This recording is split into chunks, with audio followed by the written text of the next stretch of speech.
哎，你是不是也觉得只要睡前放个白噪音就能睡得比较好？嗯，这可能是很多人都有的习惯，但这真的是最好的方法吗？今天我们就要来聊聊声音跟睡眠之间那个你可能从没想过的科学关联，教你怎么正确的使用声音来得到真正有修复能力的深度睡眠。好，我们直接开始吧。你有没有过这种经验？就是半夜只要有一点点声音，像是外面车子经过，还是家人走动的声音，你就会立刻惊醒。或者更惨的是，明明闹钟显示你睡满了8小时，但早上醒来却还是觉得累到不行，脑袋昏昏沉沉的。如果你对刚刚那些情境心有戚戚焉，先别担心，你真的不是一个人。事实上，根据最新的临床指南，所谓的睡不好，其实可以分成4种主要的类型。来，我们来看看你比较像哪一种。好，来做个小巧的自我检测。第一种是入睡困难型，就是躺在床上翻来覆去，脑袋一直转，超过半小时还睡不着。第二种是环境敏感型，对声音超级敏感，一点风吹草动就会被吵醒。第三种是维持困难型，就是那种好不容易睡着了，但半夜却会醒来2次甚至更多次的人。最后一种是无恢复感型，也就是睡了再久，醒来还是觉得好累，精神很差。这里有个关键的判断标准哦，如果刚刚说的那些状况1个礼拜内会发生3次以上，那就代表你的睡眠品质是真的需要好好来调整一下了。而我们今天的内容就是为你量身打造的精准解决方案。OK， 很多人为了解决睡眠问题，会用一些背景噪音，像是白噪音啊、雨声啊来帮忙。但这里面其实藏着一个你可能从没想过的威胁。要搞懂这个威胁是什么，我们得先来上一堂迷你睡眠科学课，认识一下睡眠中2个最重要的阶段。想象一下，我们的睡眠就像是手机在充电，但它有2种充电模式。第一种是深度睡眠，它主要负责修复我们的身体，排除大脑累积一整天的废物，就像是硬体维修。第二种是快速动眼期睡眠，也就是 REM， 它负责整理我们的记忆，稳定情绪，就像是软体优化。这2个少了任何一个，隔天你都没办法满血复活。所以问题就来了，你用来帮助入睡的那些声音，是真的有帮到这2种充电模式吗？还是它其实在不知不觉中扯了你的后腿？好，重点来了，这可以说是今天最惊人的一个发现。宾州大学有一项非常严谨的研究指出，很多人喜欢听的粉红噪音，如果开着一整晚，竟然会偷走将近19分钟的 REM 睡眠哦。这代表什么？这代表你以为在帮助睡眠的工具，其实正在让你隔天情绪更不稳，记忆力更差，根本就是反效果。听到这里先别慌啊，不是叫你从此就得在绝对安静的环境下睡觉，而是我们要更聪明的使用声音。接下来我就要给你一个基于科学，而且还帮你分好年龄层的精准好眠声音工具箱。这张表非常关键，请务必对照值的情况。首先，对于婴幼儿，他们的大脑还在高速发展，所以最好的环境就是安静。如果真的需要声音安抚，拜托，睡着后一定要关掉。再来是压力山大的中青年，如果你是因为焦虑睡不着，可以在睡前听听看比较低频的中噪音，它有助于安定心神。如果只是怕吵，用泡棉耳塞其实是更好的选择。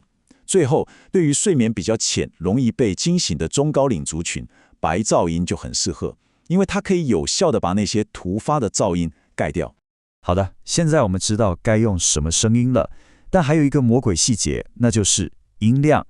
太大声不仅没帮助，还可能伤耳朵；太小声又没效果。那到底多大声才是最完美的呢？这其实超简单的哦，你现在就可以拿起手机跟着做。第一步，去应用程式商店下载一个叫分贝计的 App。第二步，把你的手机就放在你平常睡觉时头会躺的那个位置，然后播放你选好的助眠声音，一边看着手机上的数字，一边调整喇叭音量，直到它达到我们的目标值。这个黄金数字，请你一定要记住，40到50分贝，这是在科学上被证实最安全也最有效的音量区间。那如果手边没有分贝计，要怎么判断呢？你可以这样想象，40到50分贝的音量，听起来大概就像是窗外下着温和的小雨，或是旁边有人在轻声细语的感觉。它应该是一种很舒服，几乎不会特别注意到的背景音，而不是一种干扰。好了，工具跟设定都有了，但接下来这几点是绝对不能妥协的安全守则。如果你想让声音成为你的助眠神队友，而不是猪队友，就一定要遵守这4大黄金法则。这4条法则，请你务必记在心里。第一，分贝数锁定在40到50之间。第二，也是最关键的一点，一定要设定定时关闭，让它在你睡着后大概30到60分钟就自动停掉，这样才能保护你宝贵的 REM 睡眠。第三，请务必使用喇叭播放，绝对不要戴耳机睡觉。为什么？这一点太重要了，我们马上来解释。好，关于戴耳机睡觉这件事，我们必须要很严肃地提出一个医学警告，这真的不是开玩笑的，它可能会对你的耳朵造成很严重的健康风险。你想想看，当你戴着入耳式耳机睡觉，你的耳道就变成一个又温暖又潮湿的密闭空间。这简直就是帮细菌盖了一间5星级的温泉度假村，非常容易引发一种叫做外耳炎的感染，那会非常痛，而且耳机还会把耳垢一直往里面推，久了就可能造成堵塞，甚至影响你的听力。所以拜托，今天开始就改用喇叭吧。好的，我们吸收了这么多关于声音睡眠的科学知识，现在是时候把这些知识全部组合起来，变成一个你今晚就可以立刻开始执行的终极黄金睡眠计划。这个计划超简单，只有3个步骤。第一步叫做心灵排毒，睡前1个半小时，拿张纸或笔记本，把你脑袋里所有的烦恼、明天要做的事全部写下来，把大脑清空。第二步，启动声音防护盾，上床后播放我们刚刚选好的声音，音量设定在45分贝左右，然后最重要的是，设定45分钟后自动关闭。第三步，物理防护盾。如果你家外面真的很吵，请你戴上干净柔软的泡棉耳塞，这远比你开一整晚的噪音来得更安全也更有效。当你真的照着这个计划去做，你会得到什么呢？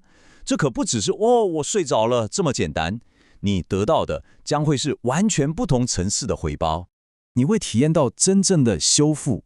早上醒来，你的思绪会非常清晰。那种脑袋卡卡的脑雾感会消失，因为你的大脑完成了深度的排毒。你的情绪会更稳定、更平静，因为你的 REM 睡眠帮你把压力都整理好了。最后，你的身体会感觉焕然一新，充满能量，告别那些莫名的酸痛跟疲劳。所以，问题回到你身上，你准备好了吗？